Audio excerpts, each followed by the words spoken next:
Foundations of Amateur Radio. There is something magical about getting a new radio. I remember it well, fondly even. I had done the research, consulted my bank account, and picked my radio. It arrived in a courier delivery, and I sat at the kitchen table opening the box and marvelling at the parts that made up my first purchase as a radio amateur.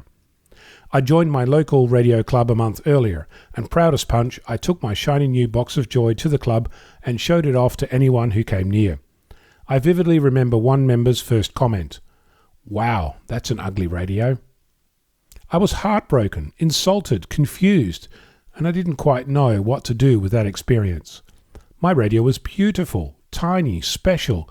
It was just what I wanted. It wasn't ugly, and besides, it was mine. As irony would have it, several months later, I saw their radio and thought that it wasn't something that I would like to bring home.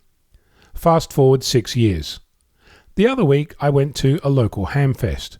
It's a place, often a local hall, with tables around the edges stacked full of an amazing array of stuff, where amateurs come together to meet and exchange their obsolete junk, surplus equipment. It's not uncommon to arrive at a hamfest with one box and to leave with two.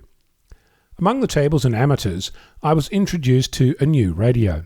I looked at it, and in my head I thought, "Wow, that's an ugly radio." Fortunately, I managed to keep the thought to myself and instead asked the amateur who was showing it off about how it worked, how they liked it, and what it cost.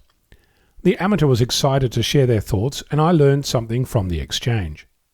When I got home, I searched the net for some more information and found that this particular radio was more than it appeared, and that my initial dislike of the visual translated into an interest that might yet see me as the owner of that radio.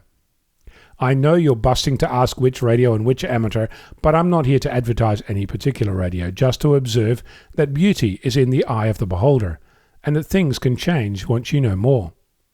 I wish I had those words to share with the first person who told me that I had an ugly radio, but I'm pleased that I have them now. So beware. Ugliness is an emotion, not always accurate, and if you experience it, bite your tongue and learn something first. I'm Ono, Victor Kilo 6 Foxtrot Lima Alpha Bravo.